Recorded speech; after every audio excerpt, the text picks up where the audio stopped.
Hej og velkommen tilbage til Jakserytterens YouTube-kanal.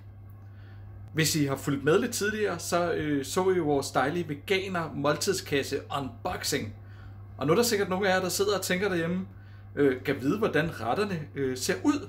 Så vi har lavet sådan en lille hurtig sammenklipning, og vi kommer til at smage på retten senere. Men først synes jeg lige skal se, hvordan vi laver samosa, fordi den første ret var jo samosa. Vi har ligesom klargjort her en dejlig masse af de søde kartofler i sådan en dejlig varm korma-krydring. Og så har vi stegt det sammen med nogle løg, helt almindelig sitaurløg. Og nu er vi så klar til at lave samosa med fyldet her.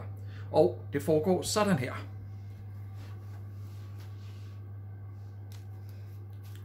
Vi får en dejlig klat fyld ud på samosa-dejen, og samosa-dejen, den fik vi jo i kassen, så den har vi bare taget ud af pakken, og så har vi lige foldet den ud.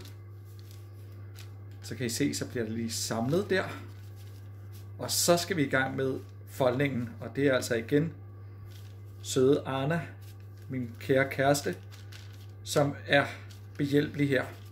Så trykker vi lidt for at få det samlet meget fint, og så bliver der foldet den vej der, sådan der, og man kan undervejs hele tiden lige samle, og så er vi næsten klar til at lukke samosaen.